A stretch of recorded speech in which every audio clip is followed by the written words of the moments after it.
ada yang tahun 2003, 2000, pokoknya jangan lebih dari tahun 2005. Ah, inilah praktek yang terjadi di seluruh Indonesia. Itu akibat dari surat edaran Menteri Pendayagunaan Aparatur Negara nomor 5 tahun 2010. Di biang keroknya.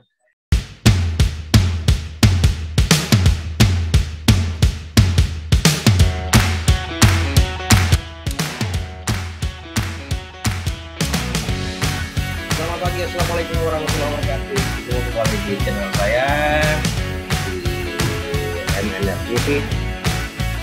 Teman-teman sekalian di seluruh Indonesia, izinkan saya hari ini kembali mengangkat tentang masalah tenaga honorer. Tapi izin, kalau sudah lambang korupsi ini sudah melekat, saya terlebih dahulu. Izinkan saya. Terima kasih untuk perhatian teman-teman dan doa-doa sekalian.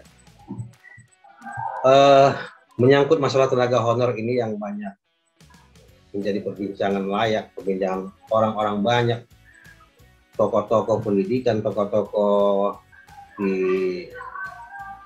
eksekutif, legislatif, kok sampai sekarang masih membingungkan ya. Artinya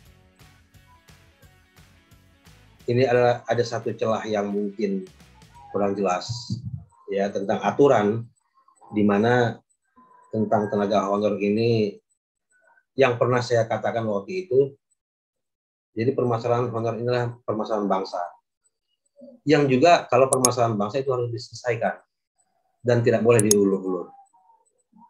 Nah, dinamika perjalanannya honor ini ya, baik saya akan ini kan nanti saya jelaskan seperti apa adanya dan tidak mengada-ngada, tidak dusta, ini adalah real. Ya, kalau saya yang real saja lah, tidak seperti yang lain gitu kan. Saya berharap teman-teman di seluruh Indonesia bisa sabar menghadapi dinamika perjalanan kita, pejuang-pejuang NIP ini. Bagaimana perjalanan kita masih tenaga honorer bisa menjadi aparatur sipil negara. Baik, kita akan mulai. Kita akan belajar tentang kajian hukum. Seperti apa sih sebenarnya perjalanan honor ini? Yang pertama nama honorer. Honorer ini beda-beda namanya di seluruh Indonesia. Ya, ada namanya honorer. Kemudian ada namanya honorer murni. Ada namanya THR, tenaga harian lepas. Ada namanya guru komite atau honorer bos. Ada namanya sukwan, sukarelawan. Ada namanya latkar, latihan kerja. Ada namanya tenaga kontrak daerah. Apapun alasannya bahwa dikatakan, oh enggak, honor murni beda. Guru komite beda, tenaga harian lepas beda. Bukan honorer, enggak jelas. Saya nggak mau tahu hal gitu. Yang pasti itu namanya honorer. Gitu ya. Karena saya sebelum menjadi aparatur sipil negara adalah tenaga honorer. Baik. Tenaga honor ini menjadi satu permasalahan yang sangat menyakitkan hati kita pada saat itu. Bahkan sebagian teman-teman masih belum menjadi aparatur sipil negara sampai sekarang. Lahirnya PP 48 tahun 2005, ini pengangkatan honor menjadi PNS. Saya seharusnya berdasarkan PP ini, PNS saya itu di tahun 2010. Ya, di tahun 2010. Ini hanya kenangan saja ini sebagai acuan saja buat kita. Di mana itu apanya bunyinya? Pasal 5 ayat 2 Undang-Undang Dasar Negara Republik Indonesia tahun 1945. Ini PP 48 lahir ya. Dari Undang-Undang Nomor 8 tahun 74. Ya. Kemudian dari Undang-Undang Nomor 32 tahun 2004 tentang pemerintah daerah, kelembagaan negara Republik Indonesia dan bla bla bla bla. Ini pengangkatan PNS tanpa tes dari tenaga honorer. Itu di PP 48 tahun 2005. Ternyata PP 48 tahun 2005 itu tidak berjalan mulus. Nah, ya. Syarat-syarat berlaku berikut harus terverifikasi oleh pihak yang berwenang. Saat itu diverifikasi kita semua, ya, tahun 2010 kalau nggak salah waktu itu dari verifikasi. Ya, sudah diverifikasi. Oke, diverifikasi. Ya, itu PNS tanpa tes. Menyisakan banyak tenaga honorer seperti saya waktu itu tidak diangkat menjadi pegawai negeri sipil dengan alasan bla bla bla bla bla bla, nggak jelas. Alasannya tidak jelas. Ya, karena permasalahan itu banyak yang tidak jelas, ada sekitar 18.000 sekian menjadi pegawai negeri sipil di tahun 2010 sampai 2014. Nah, itu ya. Tapi masih tersisa lebih kurang 7.900-an lah berdasarkan data dari Menteri Pendayagunaan Aparatur Negara dan Badan Kepegawaian Negara. Karena permasalahan PP 48 itu tidak tuntas, maka lahirlah namanya PP 43 tahun 2007. Ya. PP 43 lahir tahun 2007, junto dari PP 48 itu jelas. Artinya PP 48 itu tidak berjalan dengan mulus. Lahirlah PP 43. PP 43 ini perubahan atas peraturan pemerintah nomor 48 tahun 2005 tentang pengangkatan tenaga honor menjadi calon pegawai negeri sipil. Nah, dibuat lagi PP kan? Dari PP pertama 48 2005, bikin PP 43 tahun 2007. Apakah tuntas? Tidak. Tidak tuntas juga. Nah, ini kita, ya Allah, artinya oke lah, dengan penuh kesadaran bahwa ini adalah tidak ada undang-undang, tidak ada peraturan pemerintah yang mulus.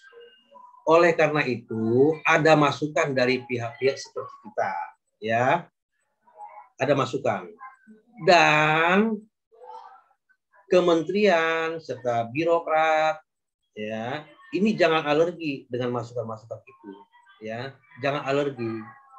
Menyadari mereka tidak sempurna, maka kita berkewajiban mengingatkan, meluruskan. Tujuan kita adalah apa? Meluruskan, bukan melanggar aturan. Ya, begitu Bapak Ibu sekalian. Mohon kiranya dapat dipahami.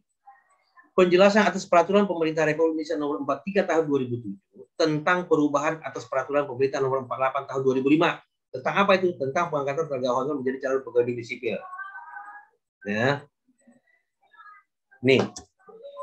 Singkatnya, PP 43 tahun 2007 ini juga ngaco sebenarnya, ya.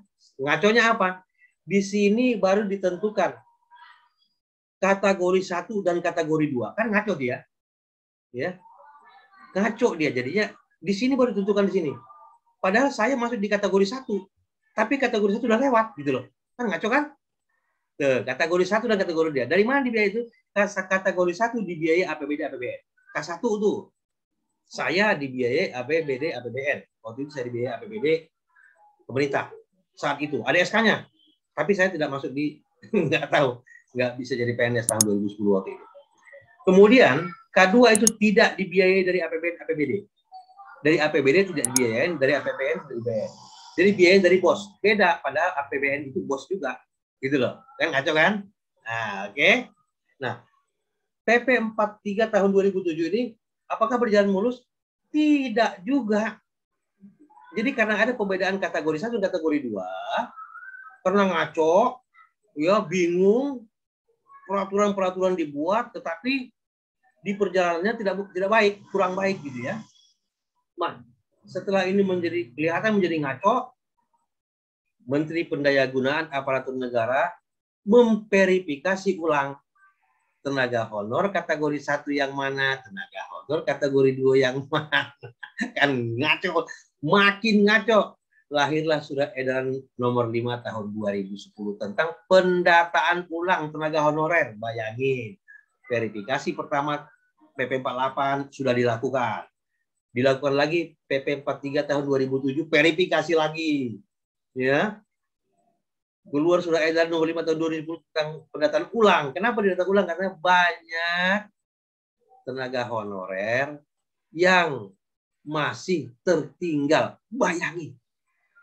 Tenaga honorer yang masih tertinggal sehingga dibuatlah Surat Edaran Menpan Nomor 5 Tahun 2010 ini untuk mendata ulang tenaga honorer secara valid. Gitu ya.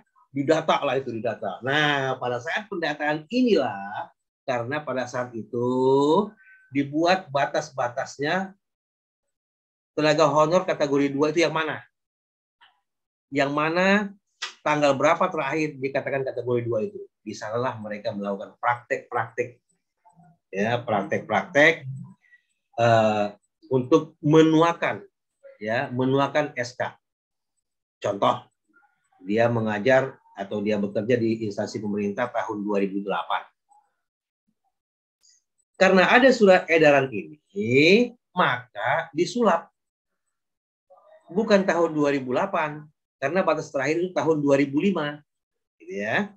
1 Mei 2005 kalau nggak salah, itu termasuk kategori 1. Maka dituakan SK tersebut. Ini sejarah ya. Dituakan SK-nya. Jadi dibuat tanggal 2 Mei 2004. Ya, kan masuk tuh kategori 2. Ada yang tahun 2003, 2000, pokoknya jangan lebih dari tahun 2005. Inilah praktek yang terjadi di seluruh Indonesia. Itu akibat dari surat edaran Menteri Pendayagunaan Aparatur Negara nomor 5 tahun 2010. Di biang keroknya terjadi permasalahan honor itu membengkak 300%. Bayangin. Ini tidak disadari oleh Menteri Pendayagunaan, disadari oleh pemerintah, ini adalah kekeliruan, gitu ya. Kekeliruan sebenarnya ini, ya. Tapi ya itulah nama dinamikanya, ya kan. Tapi nggak tahu seperti apa, ya. Setelah diadakan pendataan tadi berdasarkan SE nomor 5 tahun 2000 itu, maka lahirlah PP 56 tahun 2012. Nah, ini sudah 2 kali direvisi, ya, dari PP 48 25, PP 43 2007, kemudian lahirlah namanya PP 56 tahun 2012. Nah, ya, nih, lahirlah PP 56 tahun 2012.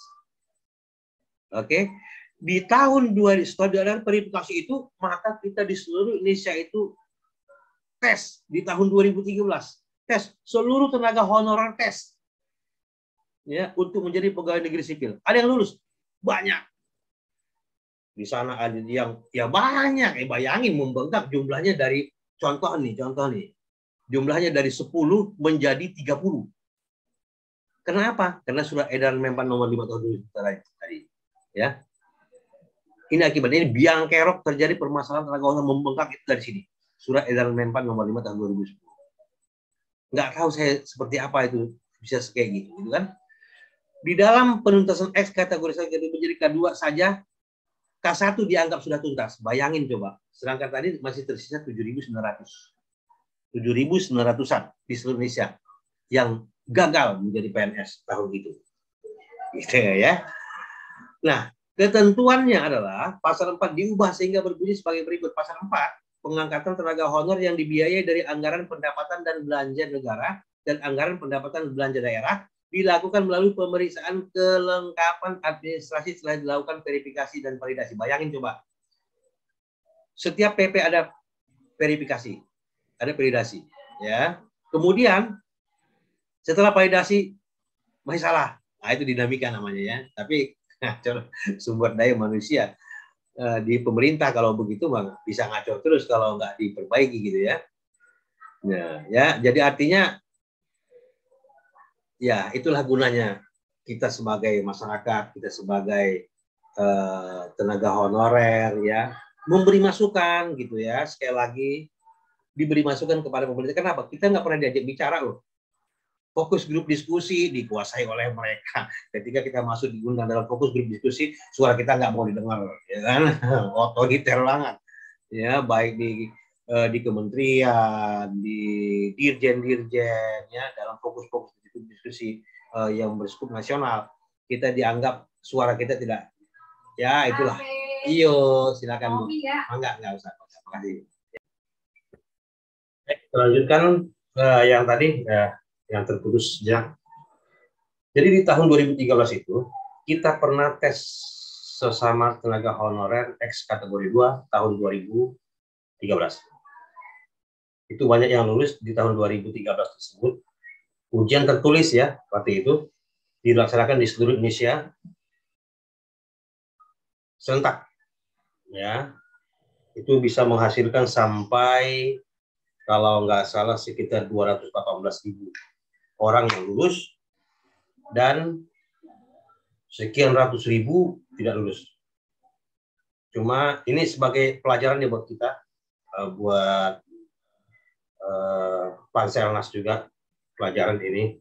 Gak apa-apa kan Pak, masukan dari masyarakat. Jangan sampai terjadi seperti tahun 2013. Kenapa? Di 2013 tersebut banyak yang lulus, tapi banyak juga tidak lulus. Tidak ada nilai, tapi bisa ditentukan lulus, bisa ditentukan tidak lulus. Ini terjadi di tahun 2013. Kalau sistem cat seperti sekarang mungkin sudah tidak terjadi lagi. Ya, tidak terjadi seperti itu. Tapi terjadi di masalah sistem. Nah, ini masalah sistem nanti kita runut kembali, ya, seperti apa pelaksanaannya nanti, seperti pelaksanaan rekrutmen PPPK